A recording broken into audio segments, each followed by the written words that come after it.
todo lo que son estas sesiones, ¿vale? Entonces, para que no se preocupen, esto siempre se empieza a grabar antes de que se inicien todas las sesiones, ¿vale?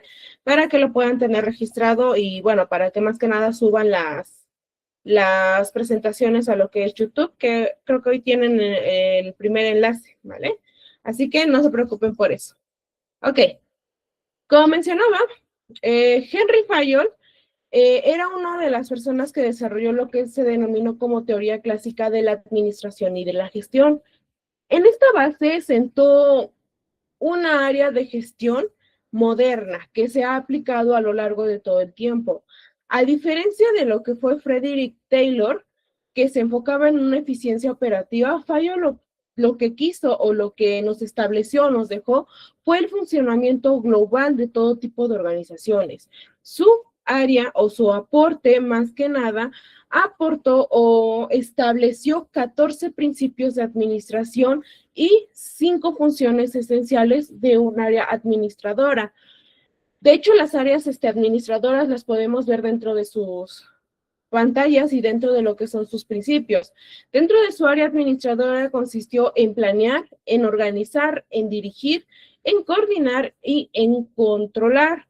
Esas eran prácticamente sus 5 funciones esenciales. Ahorita vamos a ver, de hecho, en qué consiste cada uno. Y entre lo que denominamos como lo que son sus principios, que son los que tenemos enmarcados de color amarillo, vemos una unidad de mando, que es la primera sección que nos estuvo estableciendo dentro de lo que era su obra más fundamental.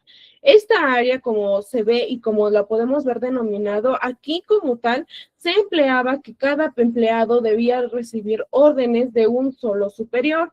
Es lo que veíamos, de hecho, en la sección de ayer, cómo las personas prácticamente pueden llegar a niveles más altos y cómo deben de tener la capacidad de influir y de dirigir todo un equipo, todos los materiales, todo lo que nosotros nos podamos imaginar.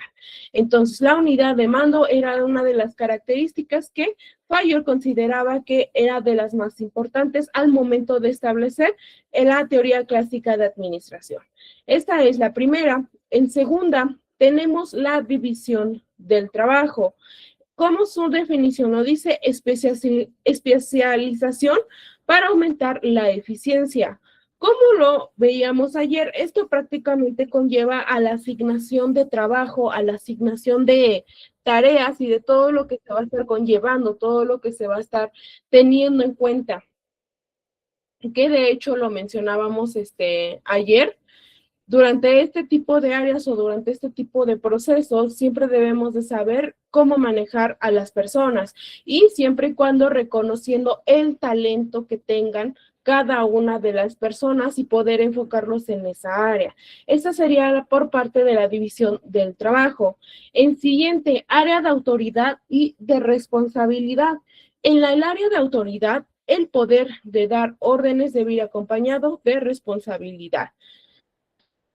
Aquí lo que mencionábamos ayer, de hecho, era que al momento en que una persona adquiere o asigna un cargo que es o conlleva a un área de riesgo, por así decir, es lo que debemos siempre tomar en cuenta.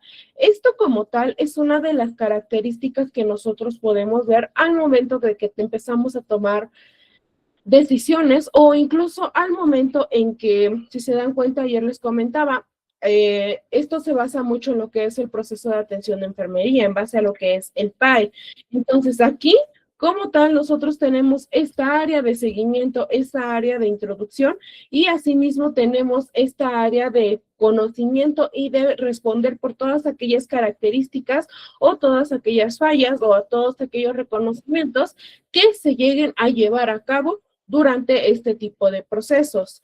La disciplina viene respeto a las reglas y acuerdos dentro de la organización. Ok, la disciplina únicamente o va más enfocada a lo que es el seguimiento de toda la normatividad que tenemos dentro de las instituciones, dentro de los hospitales y todos aquellos acuerdos. Todo tipo de acuerdos, desde lo que abarcamos personalmente como el secreto profesional, desde lo que abarcamos como un área de campo, un área de consentimiento informado, todo este tipo de papeleos va a seguir este tipo de de disciplina. Van a tener que respetar tanto sus derechos, tanto como los derechos de nuestros pacientes. Esto es muy importante, ya que al momento de que se llegue a establecer algún tipo de cambio o algún tipo de comentario fuera de lugar, esto puede dar a borde o puede dar a luz de que esto no se esté siguiendo de manera correcta y que obviamente esto conlleve a problemas más éticos. De hecho, uno de los modelos que nosotros tenemos es el área de la bioética, que es una de las secciones donde también nos debemos de basar. El siguiente viene subordinación del interés individual al general. Los intereses de la empresa prevalecen sobre los personales. Esto va muy conllevado a todo lo que es la disciplina. Aquí, todo lo que nosotros realicemos o todo aquel servicio que prestemos debe de asignarse y debe de tenerse en cuenta para la institución de la cual nosotros trabajamos. En este caso, como les mencionaba el día de ayer, una de las áreas que también tenemos que ver es la financiación de los servicios. Si nuestros pacientes no pueden financiar sus servicios, no pueden llevar a cabo el pago correspondiente, aunque nosotros querramos hacer algo, si estamos por parte de una institución o si el material viene por parte de la institución, prácticamente debemos de acatar todas las órdenes que nos mande una unidad de mando, que fue de hecho el primer punto que tocamos. El siguiente viene remuneración justa. Como tal, lo vemos aquí, compensación equitativa según el trabajo realizado. Como tal, y no hablo por todos, porque a lo mejor a unos sí les dan una remuneración congruente, pero la mayor parte de lo que es el servicio de enfermería o la mayor parte de lo que son los trabajos prestados por nuestro servicio de enfermería son muy mal remunerados. Hay muchas veces que las guardias tienen muy mala remuneración.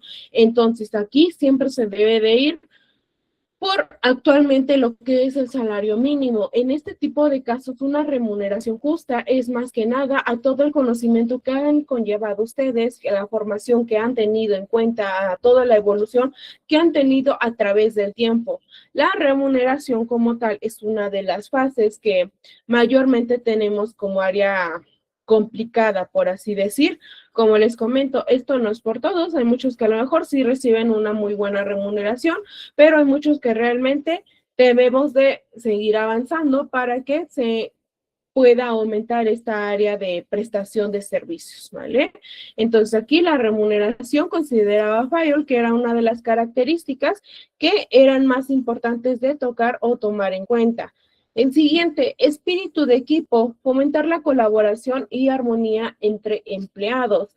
En este caso, recuerden que debemos de llevar a cabo una colaboración interdisciplinaria, es decir, a base de distintas personas, distintos especialistas y distinto personal que se presente en este caso. En este caso, cuando nosotros llevamos a cabo cada una de estas características, nos va a servir ¿para qué? Para que obviamente nosotros podamos dar paso a toda la información, a todas las características o intervenciones que se hagan presente durante el tratamiento de un paciente. Y esto más que nada nos ayuda a que nuestro paciente o a que cada uno de las áreas o de las personas con las que tengamos contactos mejoren su estancia y obviamente se lleven una mejor estadía o una mejor satisfacción en base a lo que son los principios o los principales servicios que les estuvieron prestando o que les estuvieron dando. Ok, en la última parte tenemos estabilidad del personal, reducir la rotación para garantizar eficiencia.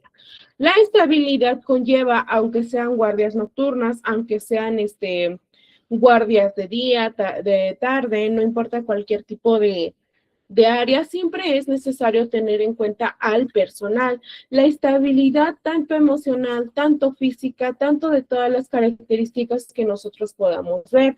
¿Por qué? Porque obviamente esto conlleva que el personal evolucione y al que el personal llegue a prestar una mejor área de atención de servicios. El área de estabilidad como área personal que nosotros podemos ver, por ejemplo, en guardias nocturnas que puedan descansar parte de lo que es el personal de enfermería en ciertos horarios, el derecho a las comidas, que de hecho hoy en día en base a lo que es el avance de la tecnología. Si nos damos cuenta hoy en día, incluso que lo que son área de enfermería, área de médicos, incluso es muy criticado que nosotros podamos disfrutar de los alimentos o incluso disfrutar de un pequeño descanso. Entonces aquí siempre hay que reducir ese tipo de carga. Si uno va a descansar, uno tiene que cubrir a ese turno o tiene que cubrir a ese compañero. Si uno va a ir a comer, otro tiene que hacerse cargo de las actividades. ¿Para qué? Para que tanto el área no se quede sola, tanto para que ustedes pues prácticamente puedan tener esta área estable. Entonces, como tal, la obra de Henry Fayol que nosotros podemos ver aquí es una obra fundamental, una área que consolidó más que nada un legado. De hecho, Henry Fayol fue catalogado como el padre de la administración positiva, ya que aquí se destacaba en base a estos puntos por su visión en la manera en que podía administrar una ciencia, cómo puede enseñarse, cómo puede estudiarse de manera sistemática y obviamente su aplicación que pudiera ser universal en cualquier tipo de área, en cualquier tipo de especialidad, en cualquier tipo de organización. Es por eso que de parte de Henry Fayol, es una de las teorías que se tomaron para fomentar el área de administración y gestión dentro de lo que es la enfermería. Entonces, como tal, nosotros podemos ver este tipo de características. Ahora, en siguiente vamos a ver a Frederick Winslow Taylor, que al igual en base a lo que era Fayol, igual fue un ingeniero y fue un consultor estadounidense, que era considerado el padre de la administración científica y fundador del Taylorismo, que era prácticamente base de principios en base a lo que vimos con Fayol. Como vemos, Frederick, a diferencia de Fayol, en base a sus principios, él únicamente consideraba 4, a diferencia de Fayol, que considera entre 5 o 6. Los principios de esta área, como lo podemos ver, va a llevarse a cabo en base a lo que es el cortometraje y análisis de movimientos. Dividió las tareas en elementos mínimos, los cronómetró con un reloj de pulso y eliminó movimientos innecesarios. Ahorita vamos a ver, de hecho, un experimento, un área de integración que se vio al momento de establecer este tipo de área de administración, pero al momento que se hizo este tipo de estudio, como lo podemos ver por parte de Taylor y por parte de Fayol, aquí fue una de las áreas que se pudo corroborar que ciertas actividades se podían realizar en una pequeña sección del tiempo y que cada una de estas áreas conllevara a que los servicios que se prestan sirvieran de mejor manera y que se tuvieran en cuenta más que nada, la atención de los enfermeros hacia los pacientes. Como aquí lo vemos, cronometraje y análisis de movimientos, debemos de eliminar todos aquellos movimientos que son innecesarios y por parte del cronometraje, pues obviamente estipular el tiempo en el que vamos a realizarlos. De hecho, si nos damos cuenta, muchas veces incluso para canalización, para cualquier otro tipo de procedimientos, inyecciones, se toma en cuenta el tiempo, es decir, no se pueden tardar, supongamos, a 5 minutos, más de 5 minutos canalizando. Entonces, cada una de esas características las tenemos que tomar en cuenta. Eso era por parte del cronometraje y el análisis de movimientos. En siguiente, la estandarización. ¿Cómo lo vemos? Esto lo definió como único mejor método para cada tarea, entrenando a los trabajadores para que lo siguieran al pie de la letra. En este caso, la estandarización como tal es una base central de todo lo que nosotros buscamos al prestar nuestros servicios. Es decir, establecemos cierto tipo de estándares, que mi canalización debe estar limpia, las inyecciones no deben de doler, la extracción de sangre no debe de salir algún hematoma. Entonces, cada una de estas características que nosotros incluso nos podemos llegar a exigir, es un área estándar, un área que prácticamente se está reflejando y que está entrenándose, se está viendo a cabo en base a todo lo que es la evolución. Una de las áreas que más comúnmente las podemos ver dentro de lo que son cualquier tipo de institución, técnica o incluso universidades, una de las áreas que mayormente se pueden tener en cuenta es la famosa área estandarizada de enfermería. Cuando ustedes, o más que nada cuando conocen a alguien nuevo, o en este caso ustedes, cuando iniciaron este proceso de enfermería, todos hemos pasado por ese proceso de estudiantes donde estuvimos vestidos de blanco, mujeres con el cabello en un moño, um, maquillaje muy leve, uñas cortas, zapatos limpios, hombres igual, uñas cortadas, cabello cortado. Si nos damos cuenta, esa es un área estándar, un área que prácticamente todas las personas y la mayor parte de lo que es el área de educación o el área del sector salud tienen como un área visual, un área estandarizada. Es la imagen, digamos, que de la enfermera, del enfermero, que siempre se debe de tener en cuenta. Traje blanco, mujeres con cabello recogido, hombres con el cabello corto, maquillaje muy leve, uñas cortas, el uso del reloj, zapatos limpios, calcetines blancos, ropa interior blanca. Entonces, si nos damos cuenta, esto se va viendo de una manera de que incluso somos estudiantes. La estandarización prácticamente se conlleva a que ustedes puedan reflejar cómo quieren ver ese trabajo y cómo quieren que las demás personas vean su trabajo y cómo se van a ver ustedes reflejados en ellos, ¿vale? Entonces, la estandarización no únicamente va a lo que es el área de técnicas o el área de presentación, va a todo tipo de desarrollo. Por ejemplo, si me preguntan, ¿para qué sirve la ampicilina? Y yo no lo sé, ok, esa va a ser un área estándar, un área donde yo debo de conocer para qué sirve la ampicilina, efectos adversos, en qué pacientes está indicado, en qué paciente está contraindicado. Entonces, si nos damos cuenta, solos prácticamente llegamos a esta área de estandarización de nuestros procesos. Entonces, la estandarización, pues prácticamente establecida por Taylor, fue una de las áreas que rigió más organización de nuestro trabajo y era considerado una de las bases para este tipo de prestación de servicios. Por siguiente, tenemos incentivos por productividad. En su definición, de hecho, lo tenemos como implementó un sistema de pago por piezas a destajo para motivar a los empleados. ¿Qué entienden, chicos, por incentivos por productividad? Así en base a lo que estamos viendo en su definición, ¿qué es lo que entienden de implementar un sistema de pago por piezas a destajo para motivar a los empleados? ¿Qué ustedes entenderían por eso? Adelante, Sandra. Pues que sería según con cuántos pacientes trabajaran o con cuál el porcentaje, ¿no? Ok. De, Adelante, Mauricio. Pues los incentivos serían en cuanto a, si estamos hablando de producción, pues claro que cada persona va a recibir algo dependiendo de qué tan productivo es pues en el área que esté desempeñando, ¿verdad? Exacto, muy bien, Mauricio. ¿Alguien más, chicos? ¿Alguna otra idea que tengan de incentivos por productividad?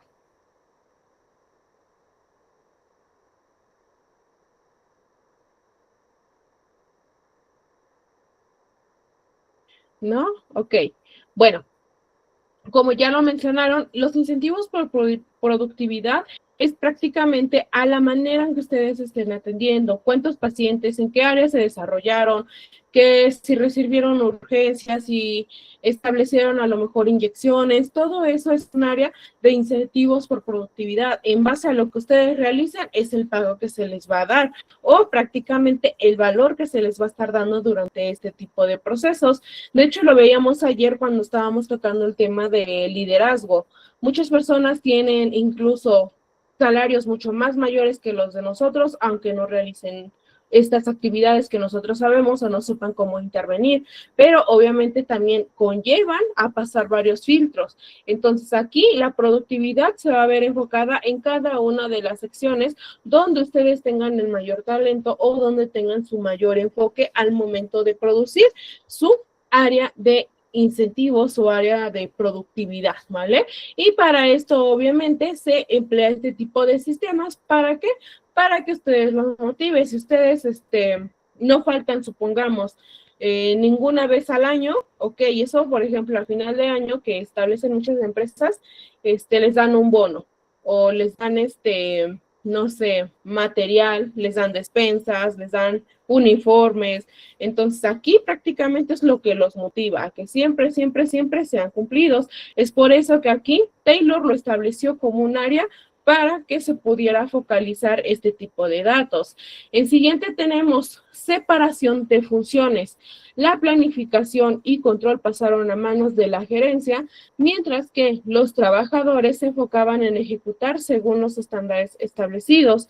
En este caso, como nosotros lo vimos dentro de estas áreas, supongamos un jefe de enfermería o un coordinador no va a estar prácticamente realizando las mismas actividades que nosotros hacemos, va a estar realizando otro tipo de actividades y obviamente estas se van a ver reflejadas de distinta manera y obviamente las personas de los que ellos están a cargo, pues ¿qué va a pasar? Que estas personas prácticamente van a tener esta área de conocimiento o esta área de entendimiento únicamente por sus actividades. Si ustedes únicamente se encargan de bañar a los pacientes, es su única área, su único estándar establecido.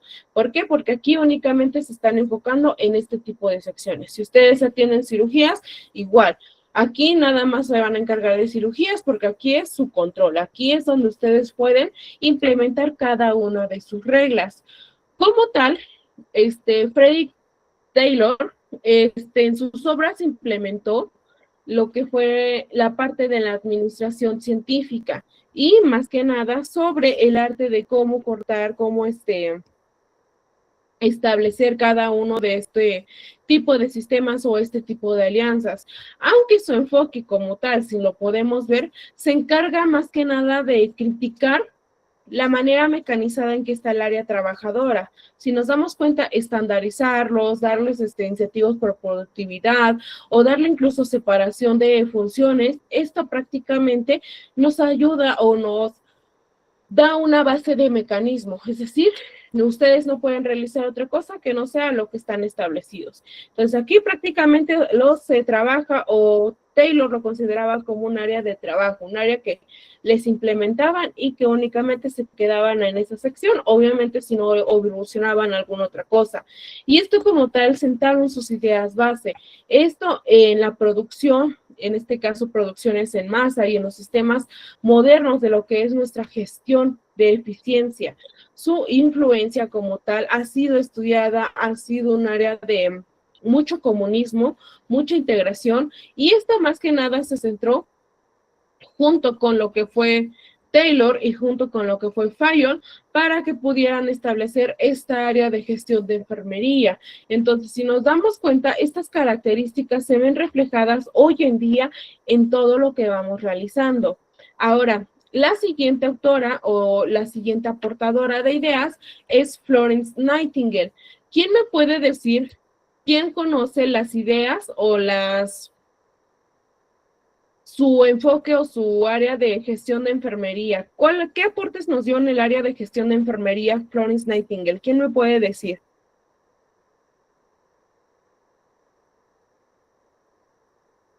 Adelante, Ramón. Gracias, buenas tardes. Con Florence Nightingale, ella fue una enfermera estadística de inicio. Con la primera carrera que tuvo, ella hacía estadísticas en el área de enfermería. Posteriormente a estas estadísticas, bueno, pues ya hizo parte, bueno, no parte, hizo la teoría del entorno, que es con la que nosotros nos manejamos como base. Por eso es que pues ella se consideró la precursora de la enfermería moderna, ¿no? En esta situación, pero según la historia de ella, a decir de los libros, pues ella era una estudiosa de los números, de las matemáticas, y por consecuencia lo que tenía ella eran las estadísticas de enfermedad y de salud. Ok, muy bien, Ramón. De hecho, es una parte muy importante que de hecho les mencionaba al principio. Florence, aparte de lo que fue el área de enfermería, ella le encantaban los números y de hecho, tuvo un desempeño muy, muy evidente dentro de lo que fue todo este tipo de áreas matemáticas. Entonces, sí, también nos aportó muchas partes de lo que es el área matemática. ¿Alguien más, chicos, que conoce de Florence en lo que es la gestión de enfermería? ¿Algún otro punto, algún otro dato antes de pasar a los puntos que ya tenemos establecidos para la clase de hoy? ¿Alguien que conozca, chicos? Su compañero ya nos comentó del área estadística. ¿Alguien más, chicos?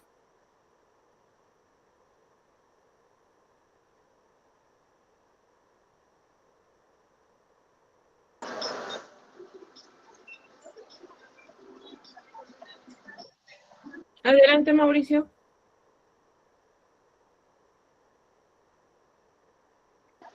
Fue la que también se encargó prácticamente de revolucionar las formas de cómo hacer higiene y saneamiento pues ahora sí que en los tiempos de la guerra, ¿verdad? Por eso Ok, fue muy que bien, Mauricio. debidamente a eso fue que cambió mucho, ahora sí que para determinar cómo atender a heridos y enfermos. Ok, muy bien. Adelante, Natalie. También realizó lo que es el diagrama rosa, ¿no, maestra? Que bueno, era como un diagrama, para ese entonces, en la época en la que ella estaba, era algo nuevo, algo novedoso, que era lo que llevaba a cuenta las muertes, las causas, sus mismas infecciones, heridas, etcétera. Ok, muy bien, Natalie. Ok, por parte de Florence, que la tenemos aquí, su biografía, de hecho, pues todos lo hemos conocido, si es uno de los personajes que mayormente podemos conocer, sería Florence, ya que es considerada la madre de la enfermería. Como vemos, este personaje, pues prácticamente fue una de las enfermeras, fue una de las escritoras y de hecho también considerada una autora estadística británica que se centró más que nada en la organización científica del cuidado, con el objetivo de ¿qué? De mejorar las condiciones de nuestro paciente, del entorno para favorecer su recuperación. Entonces, como tal, Florence fue una de las personas, una de las áreas que sentó las bases de la gestión de enfermería moderna, más que nada al integrar tanto administración, tanto educación, tanto estadística y el diseño sanitario en la práctica que nosotros conllevamos diario a diario. Pero para que entendamos esta parte, vamos a ir tocando punto por punto. Si nosotros vemos, tenemos 5 puntos que Florence realmente nos aportó y que fue una de las áreas que nos permitió que hoy en día la área de enfermería sea un poquito más desarrollada y mucho más moderna. Como vemos en la primera sección, vemos administración y gestión hospitalaria. ¿Cómo lo sabemos dentro de lo que es su historia, dentro de lo que es todo su proceso? Florence prácticamente se encargó de organizar tanto la manera en que las personas iban a estar atendiendo, en este caso las enfermeras atendían a los heridos, cómo se alimentaban, cómo prácticamente tenían a los pacientes las condiciones, alimentos, todo este tipo de área prácticamente lo estuvo manejando Florence. ¿Para qué? Para que así cada una de estas áreas funcionara de una manera más eficiente. Por ejemplo, en este caso, implementaba cada una de las gestiones en integrar cada uno de sus compañeras o incluso adquirir nuevo personal para cocina, para lavandería, para algún tipo de gestión de otro tipo de recursos. Y esto más que nada no servía tanto los demás puntos que vamos a ver para reducir el área de mortalidad dentro de nuestros pacientes. La administración fue uno de los principales o una de las principales aportaciones que Florence nos dejó. En siguiente tenemos la formación profesional. Como tal y como lo podemos ver ahí, Florence fue una de las personas que implementó la enfermería y buscó o prácticamente estableció la primera escuela, que es de Santo Tomás del Hospital de Londres. Como vemos aquí, estableció uno de los principios, uno de los modelos que eran más rigurosos y que estaba basado tanto en la observación, en la reflexión y en la práctica. Aquí, como lo vemos, aquí es cuando se instituyó más o se metió en cuenta la formación de una área o una formación que fuera más laica y que fuera multidisciplinaria para las enfermeras. Obviamente, con todo lo que ella estableció, se fue evolucionando todo este tipo de proceso y cada una de las secciones o cada una de las especialidades que hoy en día podemos tener, pues prácticamente ha sido una evolución de todo el tiempo. Entonces, en segunda, una formación profesional que ella consideraba que se debían de tomar en cuenta cada uno de los rasgos o todos los rasgos que fueran posibles para atender de manera efectiva a cada uno de los pacientes. En siguiente tenemos uso de la estadística. ¿Cómo lo vemos aquí? Utilizó datos para medir el impacto del cuidado, demostrando las causas de muerte eran más frecuentes por enfermedades infecciosas, como tifus o cólera, que por heridas de guerra, lo que impulsó reformas sanitarias y el diseño hospitalario. En este caso, cuando nosotros hacemos uso de la estadística, tenemos que hacer uso de dos áreas, del área cualitativa y del área cuantitativa. Recuerden que esta base, de hecho, se basa en todo lo que es un área de investigación.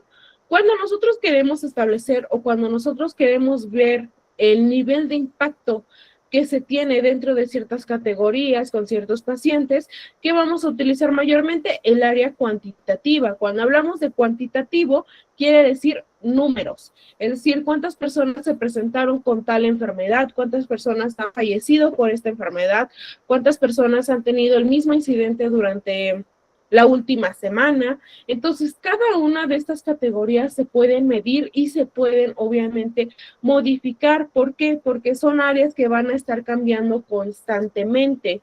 Cuando estas áreas cambian constantemente, la mayor parte de los datos se tienen que ir evolucionando o se tienen que ir manipulando de manera que sea lo más legible para todo lo que es el personal, ¿vale? Entonces, el uso de la estadística en base a lo que fue Florence, fue una de las áreas que mayormente nos dominaba y que mayormente nos estableció al momento de integrar cada una de estas regularidades o de este tipo de gestión de todos los servicios, ¿vale?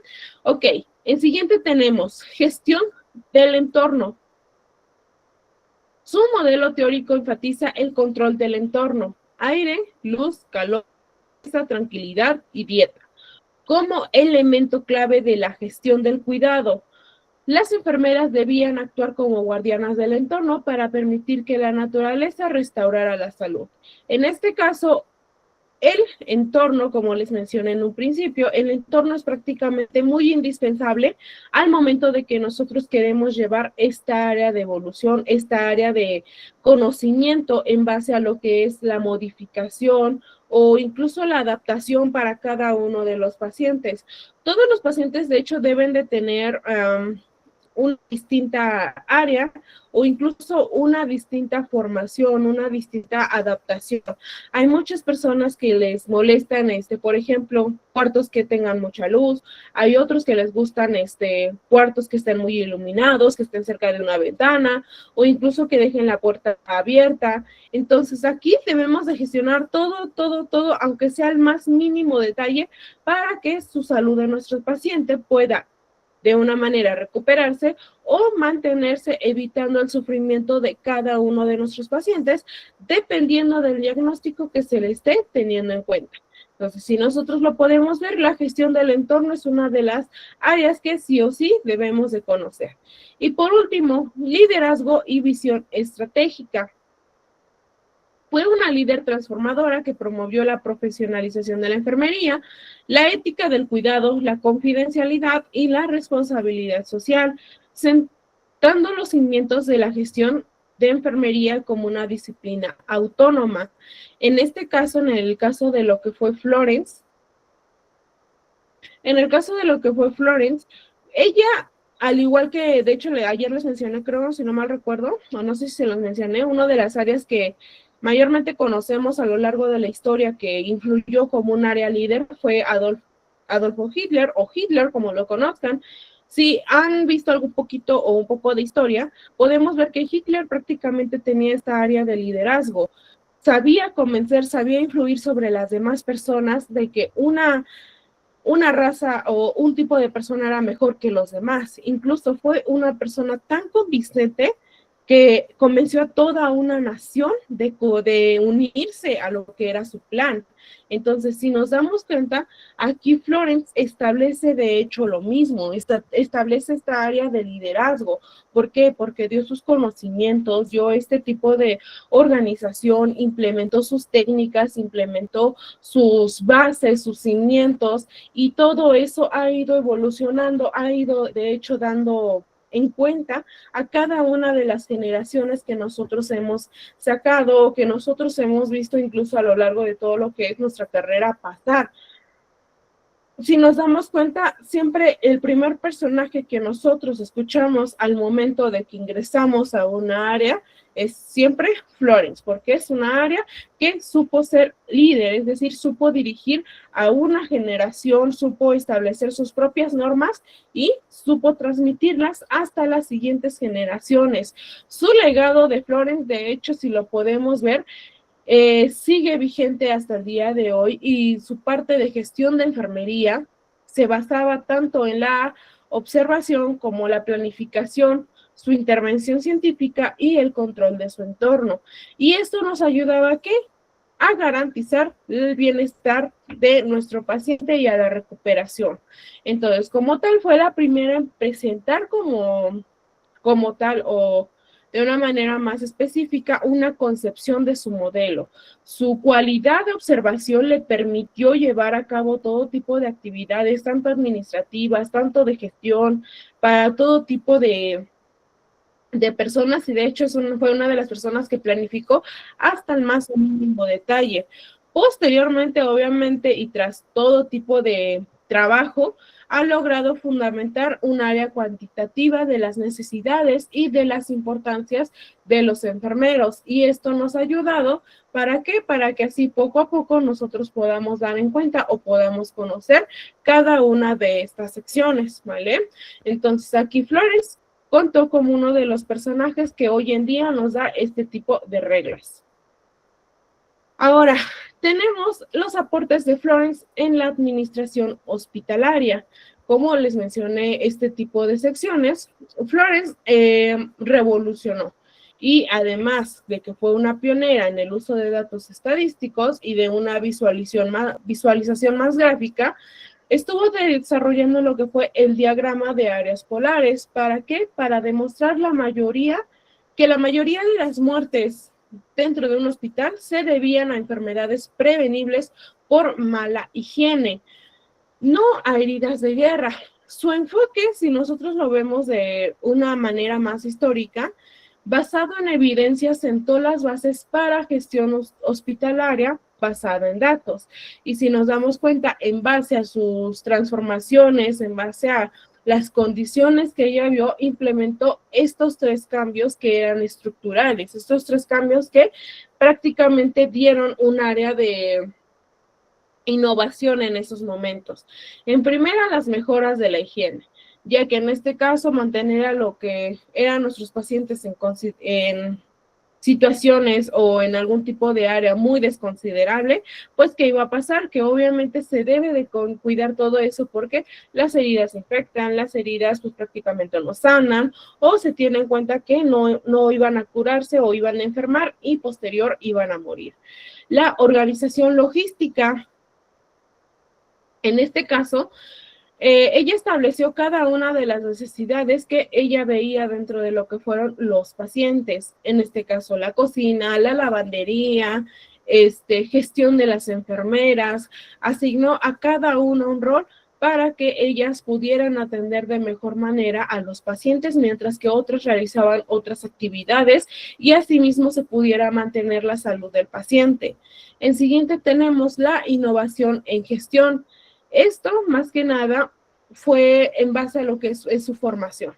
tanto para mejorar lo que es el área física, el área mental, y esto para que las personas o todo aquel personal de enfermería siguiera actualizándose y siguiera funcionando de una manera mucho mejor. Y su trabajo como tal no solo se redujo a establecer estas áreas, sino que redujo la tasa de mortalidad. De hecho, hubo un cambio impresionante del 40% de tasa de mortalidad que se tenía en ese tiempo, se redujo al 2%.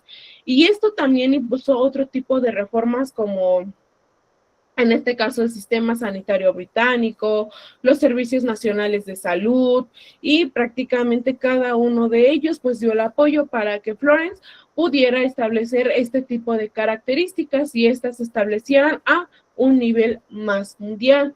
Ahora, aquí como tal nos basamos mucho en lo que es la base o lo más que conocemos nosotros, pero recordemos que aquí como un área de consideración, también tenemos que tomar en cuenta todo tipo de área científica. Como lo vemos, el área científica ha sido uno de los procesos que ha evolucionado desde que se establecieron las primeras características según Florence, quien sentó las bases de una educación formal y el uso del método científico para lo que era la práctica de enfermería. Desde esta área o desde este tipo de siglo ha evolucionado y la ciencia se ha consolidado mediante el proceso de atención de enfermería, es decir, en base a nuestro PAE, que es una de las áreas o una de las metodologías que está basada en método científico, donde aquí nos permite tanto describir, tanto abordar, tanto tratar y no menos que van a estar relacionados con el cuidado. En esta área, y aquí como nosotros lo podemos conocer, aunque inicialmente se ha priorizado el realismo empírico y lo que es el famoso testeo de hipótesis, es decir, teorías que pueden ser prescriptivas de algún nivel, pues aquí nosotros lo podemos ver que actualmente se caracteriza por ciertos puntos. ¿Qué puntos? La integración de la ciencia y de la profesión. En este caso, integrar la ciencia y la profesión dentro de cada uno de los ámbitos. En este caso lo mencionábamos ayer, cuando se establece la ciencia, se establecen áreas de innovación tecnológica o se establece cualquier tipo de base, se debe de establecer como un área de profesión, un área que debemos de seguir de manera estandarizada. En siguiente, el desarrollo de teorías y modelos que expliquen el cuidado. En este caso, ahorita vamos a ver cierto tipo de teorías y cierto tipo de modelos para que puedan ver cómo se va a estar desarrollando todo este tipo de cuidado. La investigación como un eje central para la generación de conocimientos. La investigación, pues prácticamente se basa en algún tipo de padecimiento que sea muy raro, que sea desconocido o que no se haya investigado anteriormente o incluso se quiera obtener más información sobre ello. ¿Y esto para qué nos sirve? Para que así podamos seguir actualizando toda la información. El uso de marcos conceptuales que guían la práctica y la educación y la valoración de la diversidad paradigmática y la necesidad de fortalecer la identidad de profesión. En este caso, cada uno de nosotros ha establecido nuestra identidad de profesión y esto más que nada desarrollándolo como una disciplina científica. Y esto, como tal, no solo se implica en el uso de métodos científicos, sino también en la construcción de un conocimiento propio, de un conocimiento que es más ético, que es más crítico y que está más centrado en cada uno de nuestros pacientes, lo cual nos va a permitir ejercer de manera autónoma y contribuir a ciertas intervenciones, a cierta área de promoción o de incluso de protección de la salud. Entonces, a través del tiempo, nosotros como área de enfermería, hemos de conocer cada una de estas características. Ahora, aquí tenemos dos características. Cuando hablamos de ciencia, ¿hablamos de una ciencia normal o de una ciencia revolucionaria? ¿Qué creen ustedes, chicos? ¿Que la enfermería es considerada una ciencia normal o una ciencia revolucionaria? ¿Y por qué? Piénsenlo. ¿Cómo trabaja la ciencia, chicos? ¿Creen que enfermería es una área de ciencia normal o área de una ciencia revolucionaria?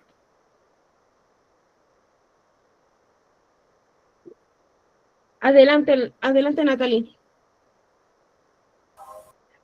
Pues yo digo que es revolucionaria, porque conforme vamos pasando el tiempo, conforme van pasando las generaciones, van saliendo nuevas enfermedades y se tiene todo uno que actualizar de todo eso.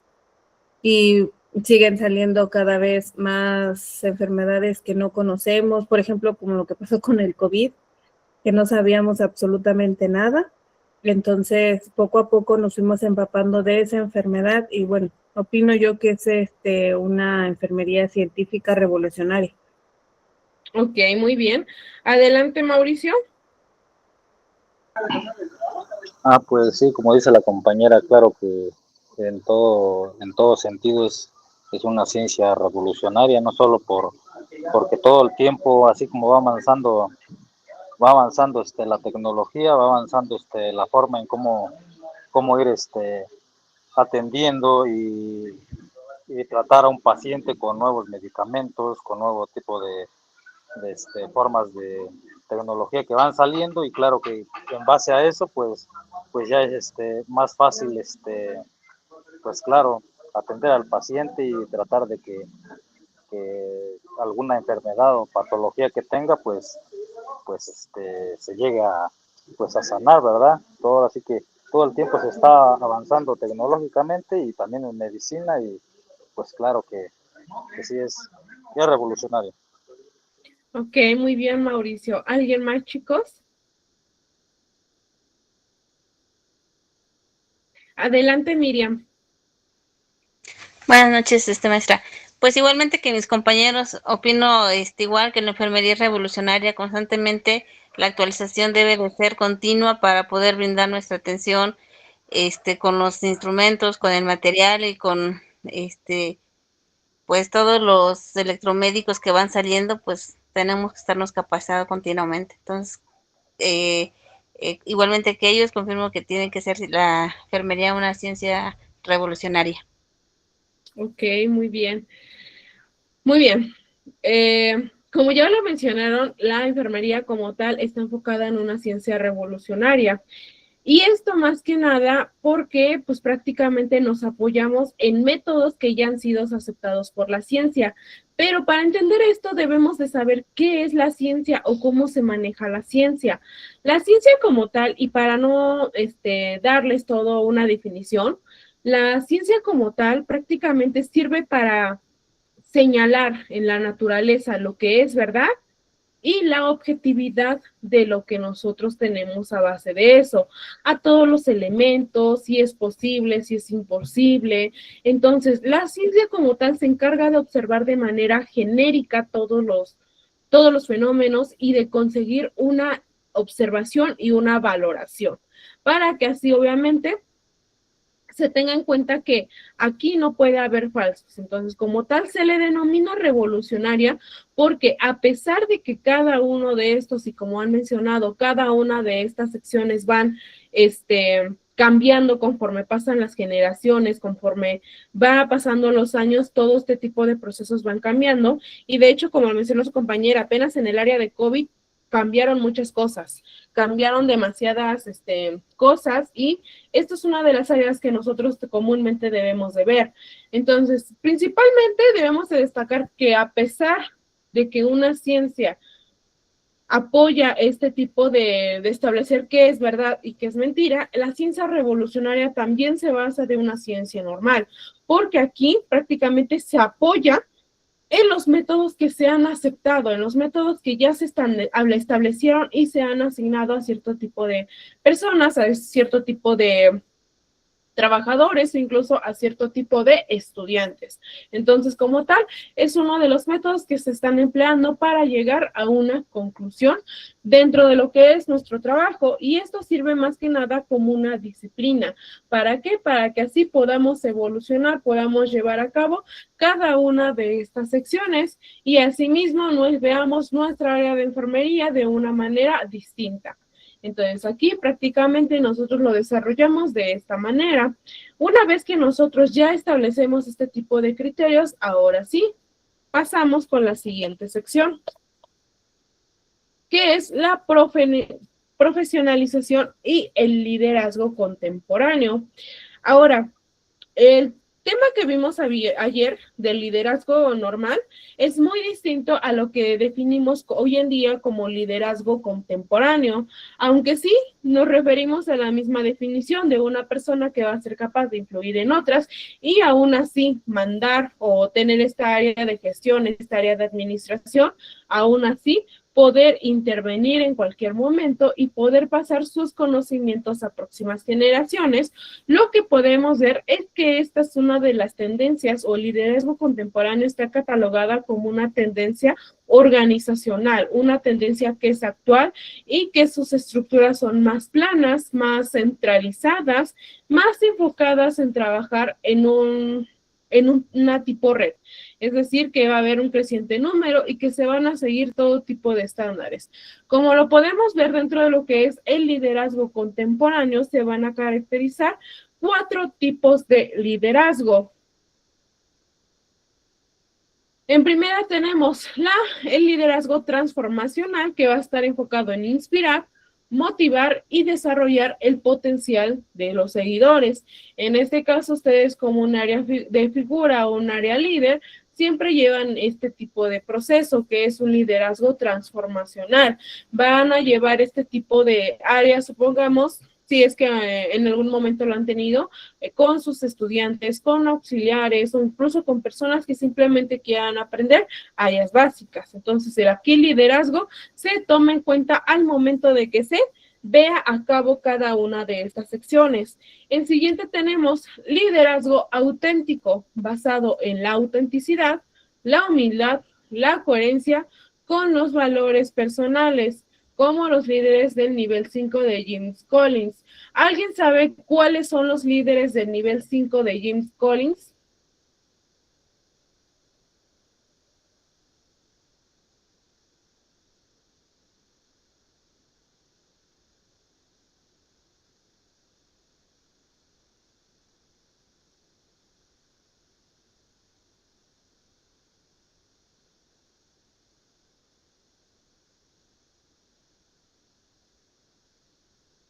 ¿No? ¿Nadie?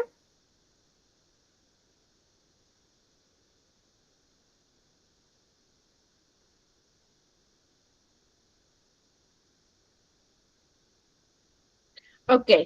Según nuestro autor, o según este 5, representaba el punto más alto de toda una jerarquía, de toda una organización. Era un líder, o él consideraba que era un líder que combinaba tanto una humildad de una persona con su voluntad de profesión. Es decir, que el líder debía estar comprometido tanto con el éxito de todo tipo de procesos, todo tipo de organización, y tenía que estar comprometido con buscar activamente también sucesores, fomentar el desarrollo de los talentos, no aferrarse al poder, que era una de las características que mayormente se tenía dentro de este autor, que no se debían aferrar al poder. Ayer platicábamos, de hecho, de este proceso de cuando hay un abuso de poder. Es por eso que Jim Collins consideraba que aquí, pues prácticamente se buscaba que las personas no se aferraran a esta posición y que tuvieran este tipo de visión trascendental con su propia figura, cómo han evolucionado y cómo han tomado en cuenta cada una de las características hasta llegar a ese punto. Las características como tal de un líder nivel 5 o de los líderes del nivel 5 de Jim Collins es que una persona o un líder de este tipo de categoría, a ser la categoría más alta, en primera debía de tener humildad, debería tener una voluntad profesional intensa, es decir, que fuera determinado para hacer sus trabajos, para determinar resultados, para tomar incluso decisiones difíciles. Tenía que tener un enfoque de la organización, tanto de personal, tanto de material, tanto de todas las secciones que tuvieran en cuenta. Tenía que tener en cuenta la atribución al éxito de otros, que prácticamente reconocer el trabajo de los demás, y asumir la responsabilidad en vez de culpar a las circunstancias o a otro tipo de personal que se tuviera en cuenta. Entonces, como lo podemos ver, prácticamente considerándolo en este caso un líder del nivel 5, era un líder que era el punto más alto y que aún así debía ser un área estandarizada, un área que se debía de conocer y que debía de basar todos sus conocimientos, tanto a su experiencia, tanto para que también pudieran pasar o pudieran tener esta sección de conocimientos.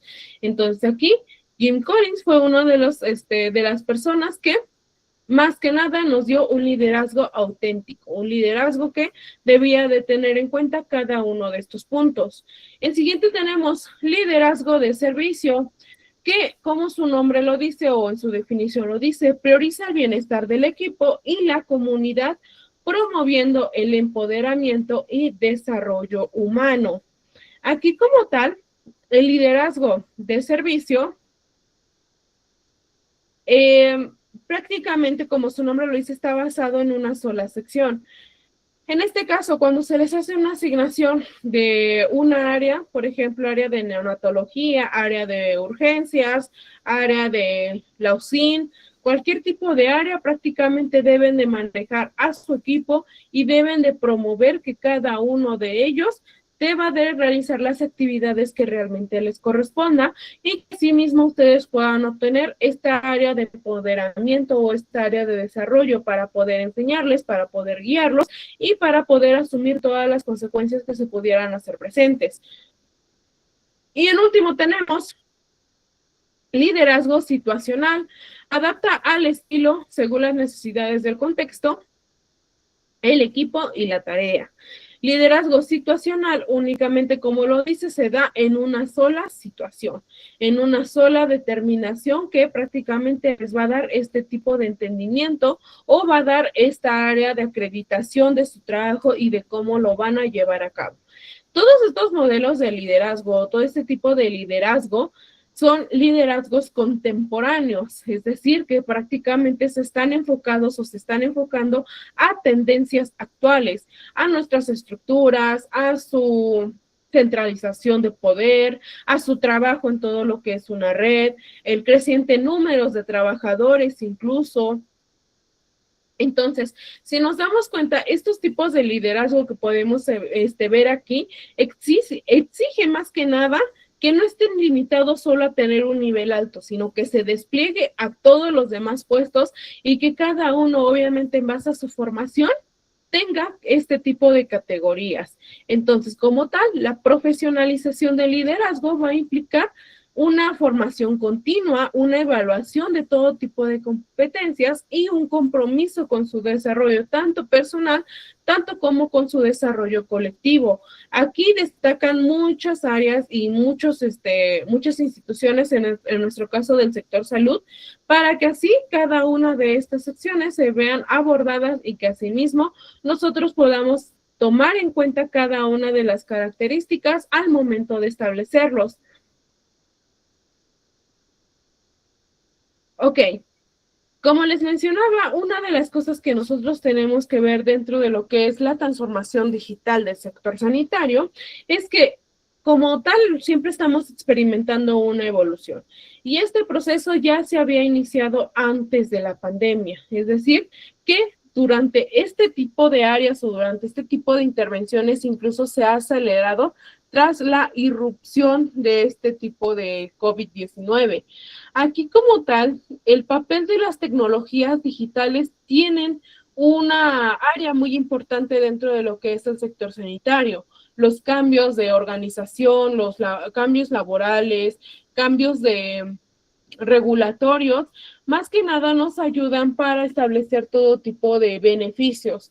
Hoy en día, y lo que está mucho en tendencia, de hecho hace como un año o hace menos, las inteligencias artificiales, las cuales imponen y dan el papel de colaboración pública o de colaboración privada.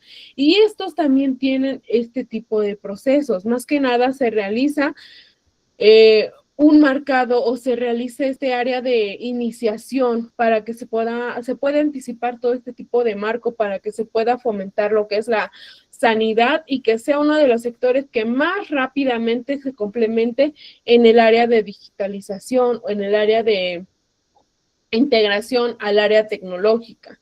Entonces, como tal, en tendencia, si nosotros nos ponemos a ver esa parte, entre compartir un objetivo abierto o explorar empresarialmente los datos que son recogidos, pues prácticamente nos facilita en cierta medida o en gran medida la carga de trabajo que nosotros podemos tener.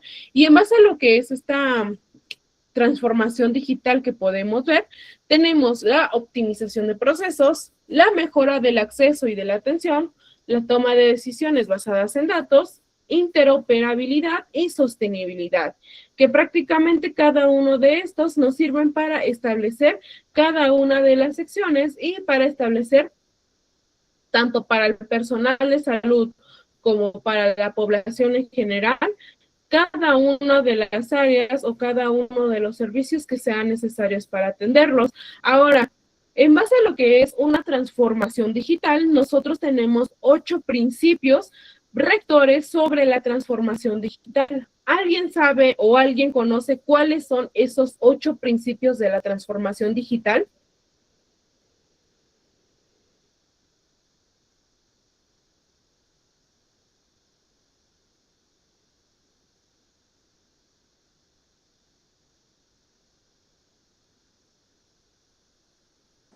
No, profe.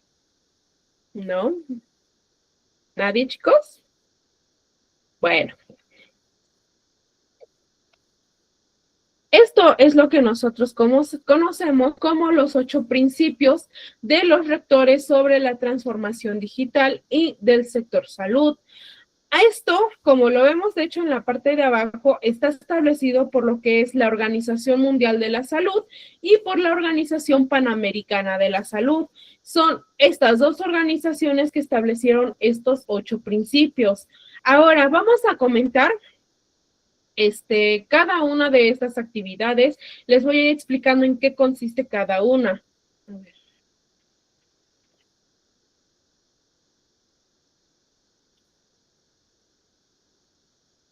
Ok, espero que sí se pueda ver, que lo puedan leer para que podamos establecer cada uno de esos puntos. En primera sección, nosotros tenemos asegurar la conectividad universal en el sector salud para 2030, que de hecho está establecido con varios puntitos, y tenemos conectividad universal. ¿De qué nos habla esto o por qué lo establecemos? Aquí se establecen todo tipo de iniciativas para proporcionar al sector salud en lo que es la era de la interdependencia digital. ¿Qué es esto? Esto debe de vincularse o de tener un área de política sólida y de política sostenible, que logre la comprensión, que logre la consideración total de todas las características de nuestro trabajo, el abordaje de las necesidades, de los desafíos, tanto de las personas, de comunidades, como incluso únicamente como área de prestadora de servicios. También aquí es una de las áreas que debemos de tener en cuenta los beneficios que vamos a considerar al momento de la conectividad y al momento de establecer un ancho de todo nuestro trabajo. Y esto es determinado como un nuevo determinante social. Esta área prácticamente se va por iniciativas para asegurar esta área de conexión tanto de nuestro trabajo, tanto como del área tecnológica, ¿vale? Esta es el primer punto. En siguiente tenemos bienes digitales. Y dice, co-crear bienes de salud pública digitales en un mundo más equitativo. Los bienes públicos digitales nos sirven para fortalecer la salud y para fortalecer el bienestar de nuestra población mundial. Y esto debe de incluirse a base de lo que conocemos como un software de código abierto. ¿Qué es esto? A través de todas las normas, a través de todos los algoritmos, a través de todo lo que son datos o incluso aplicaciones que estén diseñados para determinar cada uno de estos bienes o cada uno de estos datos. Esto como tal nos permite ver diversos contextos, aplicar todo tipo de adaptaciones locales que procedan, que siempre, más que nada, primarán la responsabilidad y la sostenibilidad, pensando más que nada o viéndolo de una manera más cerrada, está centrado en el usuario, especialmente en poblaciones vulnerables, en poblaciones que tienen necesidades, necesidades en área tecnológica, en alfabetización digital. Entonces, los bienes digitales no únicamente vamos por el área de remuneración, nos vamos por un área que queremos conocer a todos nuestros pacientes, a todo nuestro público, a todas las personas que vamos a atender para fortalecer su salud y para fortalecer su bienestar, ¿vale? Entonces, de eso nos habla lo que son bienes digitales. En siguiente y en tercer punto tenemos salud digital inclusiva. Acelerar hacia una salud digital inclusiva con énfasis en los más vulnerables. Aquí como tal y como su nombre lo dice, la salud digital inclusiva es no dejar a nadie atrás, no dejar a nadie atrás en la era digital. Como hoy en día tenemos en cuenta y como hoy en día podemos comprender, muchas generaciones, muchas áreas, muchas personas no se meten a las áreas tecnológicas y esto es lo que buscamos en este tipo de campos, no dejar a nadie atrás en este tipo de era digital. Esto requiere no solo llegar a poblaciones de situaciones mayores de vulnerabilidad, sino llegar a todas aquellas personas, a todos aquellos grupos, a todas aquellas poblaciones que no estén digitalmente alfabetizados. Lo que son las famosas TICs o las tecnologías, por así decir, tienen el potencial de reducir las desigualdades en salud. ¿Por qué? Porque permiten que las personas accedan a información, accedan a herramientas digitales, a herramientas de prevención, del cuidado, incluso de lo que es la forma del cuidado. Entonces, llevar a cabo este tipo de inclusión digital implica el acceso apropiado, el acceso a habilidades digitales y aspectos de uso y de navegación en desarrollo de todas las soluciones tecnológicas. Y todo esto, más que nada, es para poder incentivar a las personas a que se puedan aferrar o para que puedan tener esta área de innovación y de esta área de inclusión, pero sin dejar de respetar su propia autonomía, sin dejar de respetar a las personas, a las poblaciones que decidan pues no utilizarlas. En este caso, como les menciono, hay muchas veces que mucha gente se privatiza de un uso digital. Hoy en día, y creo que hablo por todos, hoy en día contamos con estos aparatos, que esto es prácticamente algo que nosotros usamos para trabajar, para comunicarnos, y esta es una base de lo que sí o sí debemos de conocer y debemos de hacer que las personas conozcan. En siguiente punto número 4, interoperabilidad, implementar sistemas de información y salud digital interoperables, abiertos y sostenibles. Ok, punto número 4 que tenemos en esta sección verde. Aquí los sistemas de información para la salud conllevan un acceso que sea más oportuno, que sea más abierto a todo tipo de datos y que sean correctamente agregados, sean integrados a lo que son sistemas nacionales o incluso un sistema local. Lo que es llevar a cabo todo tipo de resolución digital facilita tanto nuestra identificación, tanto la notificación, el análisis de casos, contactos, búsqueda, detección temprana de casos. Entonces, aquí la interoperabilidad va a conllevar a que se dé un seguimiento de la población en riesgo, se dé un seguimiento de manera segura, como su nombre lo dice, interoperable, que sea lo más personalizada posible, y estos son los sistemas que deben de ser abiertos, que deben de ser más sostenibles. En este caso, cuando nosotros tenemos este tipo de secciones o tenemos este tipo de organizaciones, aquí lo que queremos hacer es que las personas se preocupen por su salud y asimismo nosotros podamos darle la información para que puedan detectar algún caso o para que prácticamente puedan tener esta esta área de conocimiento. Esta es una de las bases que sí o sí debemos de conocer. En siguiente tenemos un punto número 5, los derechos humanos, que dice transversalizar los derechos humanos en todas las áreas de la transformación digital en la salud. Esto nos ayuda a asegurar la protección de sus derechos dentro de lo que es salud digital. El hecho de que todo tipo de trabajo, todo tipo de proceso, en este caso el uso de telemedicina, lectura de estudios, todo esto, aunque sea digital, no conlleva a que las personas o a que los puntos que nosotros tenemos como áreas autónomas, por ejemplo, consentimientos informados o papeles importantes y personales, se dejen a la y se va. No, esto incluye también instrumentos jurídicos, instrumentos que van relacionados al sector salud. La dignidad humana, y viéndolo de una manera individual y de una manera social, debe de ser uno de los valores que son más fundamentales en este proceso, como también lo es su medio ambiente, como también lo es la manera de desarrollar su vida para hacer un área justa y un área equitativa. El marco normativo prácticamente que nosotros usamos debe de estar desprovisto de todo sesgo, es decir, de toda variable, de toda área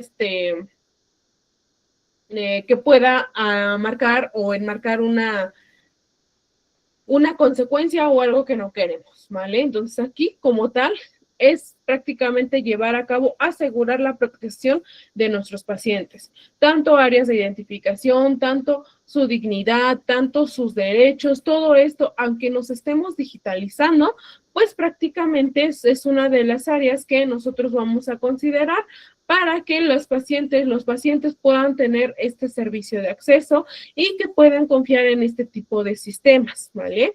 Los derechos humanos son una de las áreas que sí o sí se debían de integrar al momento de digitalizar todo este tipo de procesos. En siguiente tenemos la inteligencia artificial que tenemos hoy en día. Punto número 6, inteligencia artificial. Participar en la cooperación mundial y sobre inteligencia artificial y cualquier otra tecnología emergente. En este caso, la cooperación con la inteligencia artificial nos ayuda más que nada y ha ayudado hoy en día a comprender una dimensión muy individual y muy social. Como tal, les menciono social porque si nos damos cuenta, estableciéndolo en algún tipo de relato o algún tipo de área histórica, si nos enfocamos mucho en el área social, nos damos cuenta que el ser humano es social por naturaleza.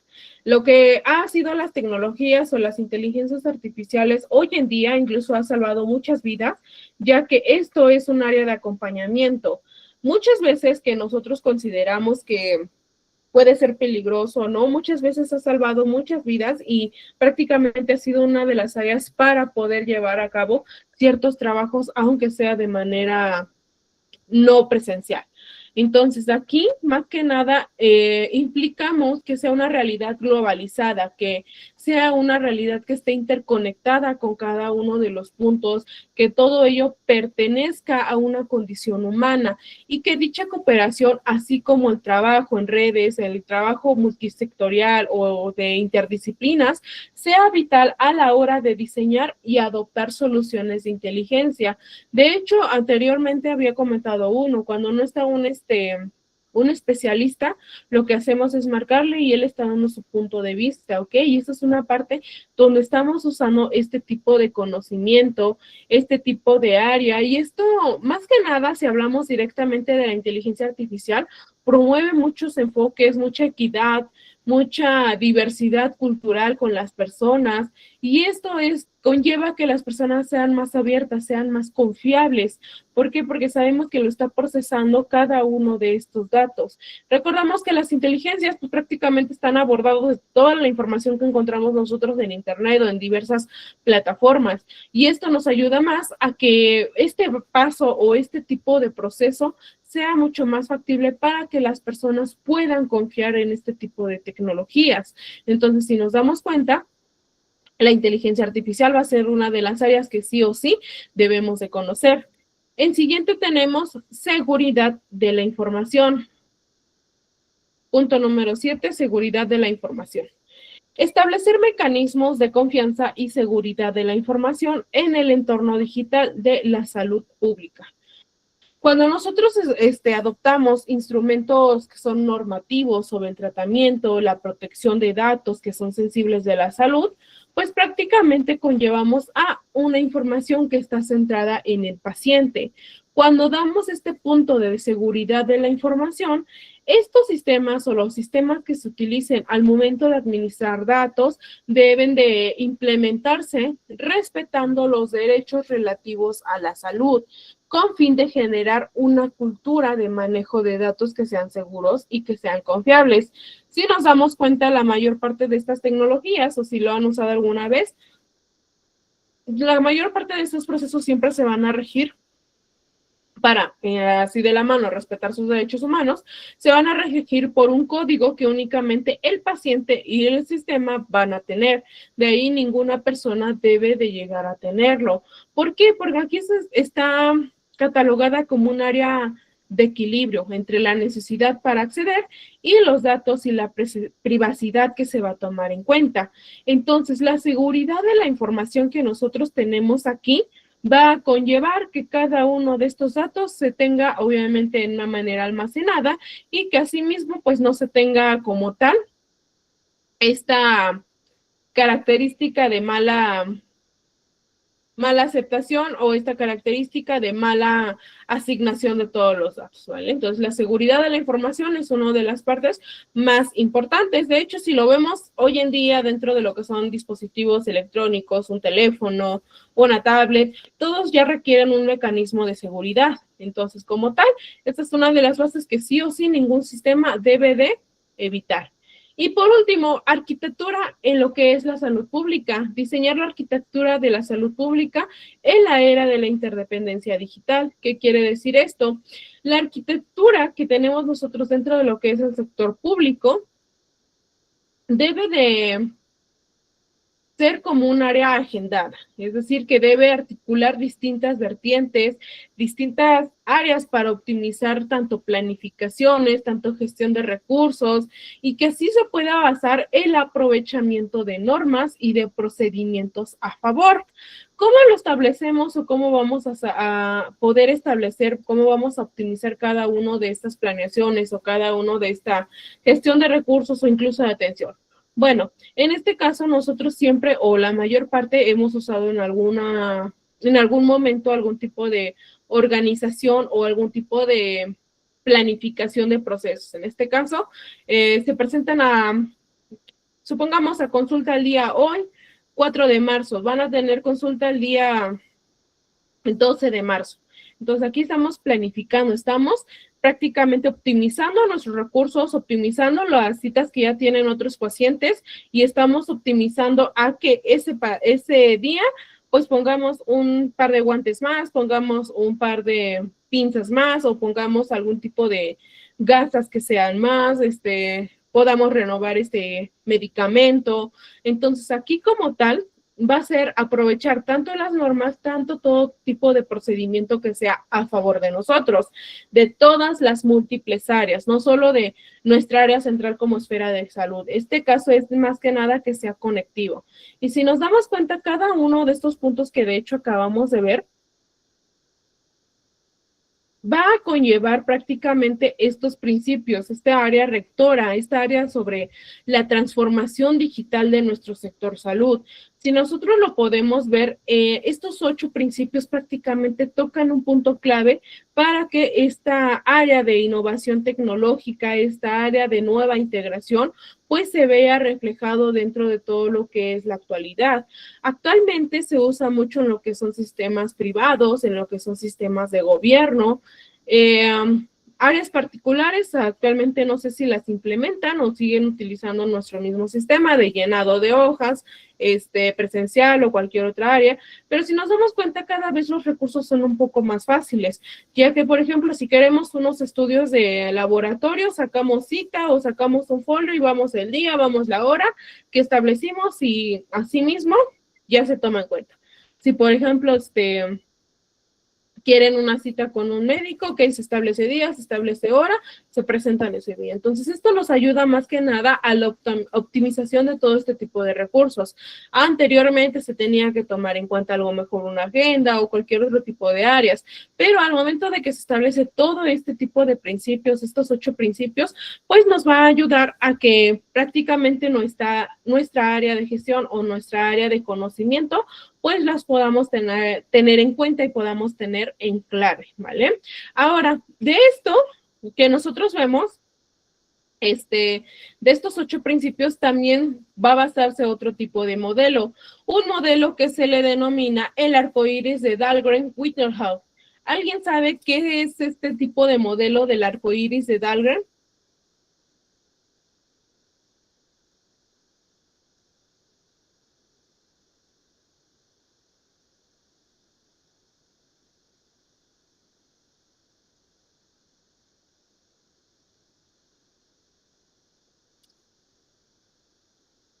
¿No? Ok, vamos a explicarlo un poquito más rápido porque ya casi se nos va la clase y si no, no me da tiempo. Ok, esto es conocido como el arco iris de Dahlgren y Whittenhall. Se los pongo un poquito más. Ahí está. Ok, este tipo de diagrama o este tipo de área o este tipo de sección se establece como un arco iris determinante digital en salud y una brecha digital. Ahorita les voy a explicar por qué se denomina así. Al igual que va enlazado con los 8 principios o las 8 áreas para lo que es la sección digital, este tipo de secciones va a dar todo tipo de determinantes clásicos. Esto más que nada nos da lugar a que pueda haber una brecha digital, es decir, que se puedan proponer nuevas actividades, ya sean comunitarias, ya sean políticas, ya sean particulares, de intervención, dentro de lo que es nuestro ámbito o nuestro sector salud. Esto al proponer actividades que van a ser más comunitarias y que van a ser para evitar aumentar este tipo de brecha y esta posible interacción. Entonces aquí la brecha que ahorita les voy a mencionar, lo que vamos a hacer durante este tipo de diagrama es tratar de reducirla. Entonces, siguiendo este tipo de arcoíris, siguiendo este tipo de diagramas, el primer nivel que nosotros vemos que está directamente relacionado con áreas socioeconómicas, áreas culturales, pues prácticamente aquí, de hecho es el más grande que aquí tenemos, culturales y ambientales, son los más importantes a tener en cuenta. ¿Para qué? Para una transformación digital de nuestro sistema sanitario, para la legislación de protección de datos y para la aceptación de una área histórica médica, una área que está siendo informatizada y que tiene una dotación de infraestructuras. Como nosotros lo vemos en este tipo de áreas, tenemos 3 secciones. De hecho, aquí en este tipo de áreas se ve la dotación de infraestructuras, la legislación de todo tipo de protección de datos y aceptación histórica, clínica e informatizada. Cuando nosotros lo vemos, este primer arco que tenemos dentro de lo que es el arco iris de Dahlgren y Whittenhall es una de las secciones que nos permite controlar el primer nivel de condiciones. Todo tipo de niveles socioeconómicas, culturales, del medio ambiente o cualquier otro tipo de área que podemos catalogar. En la segunda sección que nosotros vemos aquí, hace referencia a las condiciones de vida como tal, a condiciones tanto de vida como de trabajo. El uso, por ejemplo, de lo que tenemos aquí, por ejemplo, de sensores biométricos o de incluso de asistentes digitales para el control de tareas laborales, pues prácticamente se relaciona con el aumento de estrés y esto más que nada con una intención de rotación, es decir, que prácticamente podamos desarrollarlo y que no se genere una peor salud mental. Cuando nosotros nos vamos a este punto de digitalización de la vivienda, estamos íntimamente relacionados tanto con condiciones socioeconómicas, vamos a estar afectando lo que es, por ejemplo, y vamos a tener en cuenta lo que es la conexión de internet, dificultades de acceso, a lo mejor si es una zona rural para algún tipo de aplicación y tengamos que hacer uso de telemedicina. Entonces, si nos damos cuenta, cada una de estas categorías nos da en cuenta o nos hace referencia a condiciones de vida y condiciones de trabajo. Como lo podemos ver en la primera sección, viene agricultura y producción de alimentos. Siguiente, educación. Ambiente laboral. Si nos damos cuenta, en el ambiente laboral es donde están los sensores biomédicos y lo que son asistentes digitales. En siguiente tenemos condiciones de vida y de trabajo, desempleo, agua y saneamiento, servicios de atención de salud, que está relacionado con lo que es el acceso a la telemedicina, y por último, vivienda, que es prácticamente mucho de banda de lo que es la coordinación.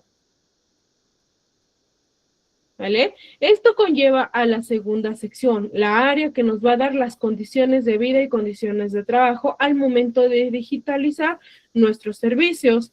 En la siguiente área que nosotros podemos ver, que está en un color verde, encontramos aspectos de equidad. Aquí, como lo vemos, está enfocado en lo que son redes sociales y áreas comunitarias. La diferencia, más que nada, que vamos a notar en las redes como en las áreas comunitarias, va a ser la capacidad técnica y de conocimiento digital. Como les mencioné en los 8 principios, es poder ayudar a la gente que pueda interesarse o que pueda manejar las tecnologías de hoy en día.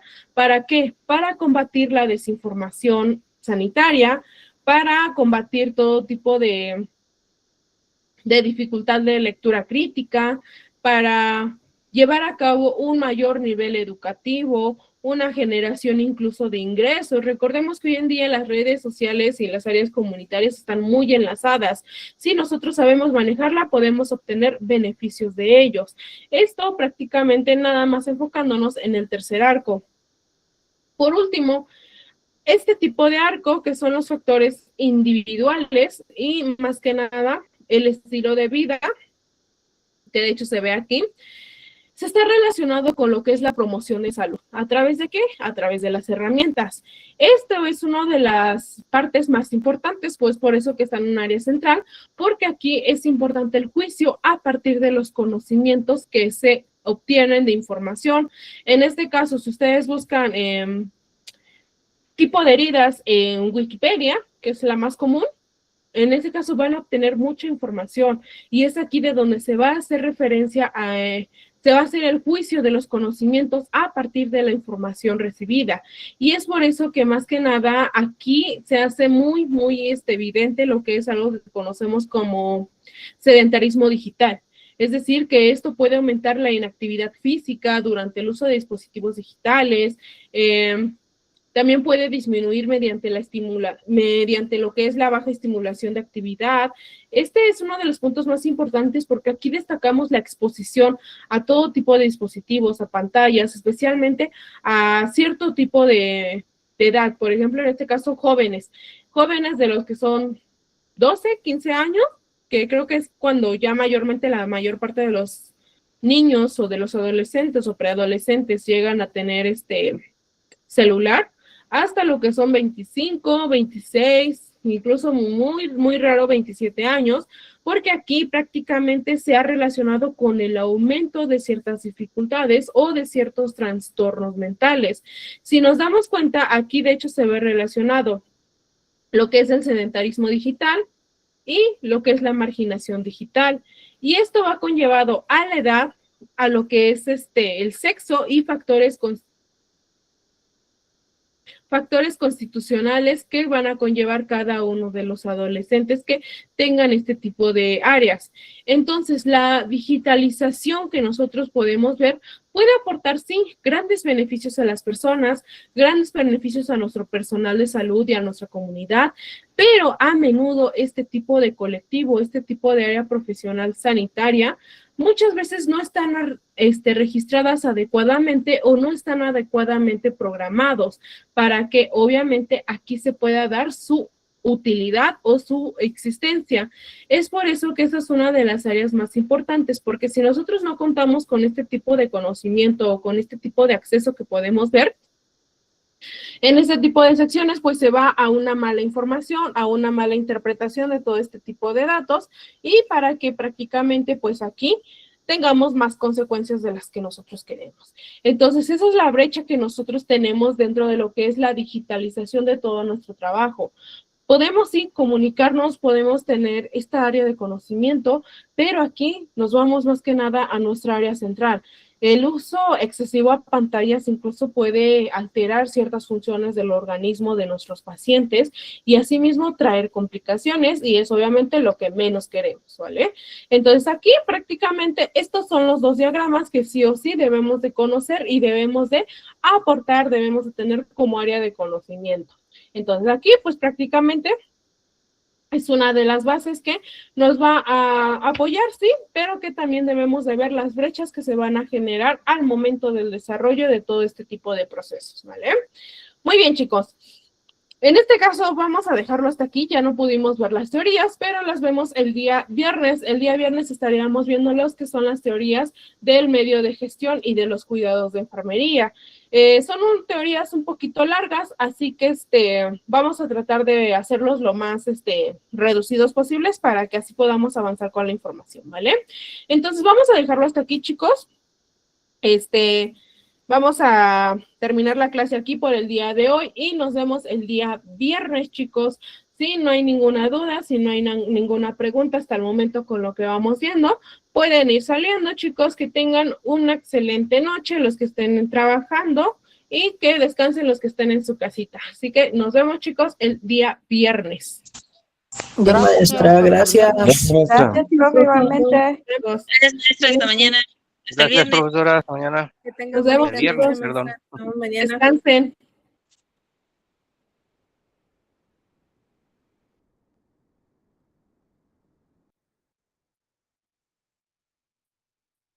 Hasta mañana, Jessica.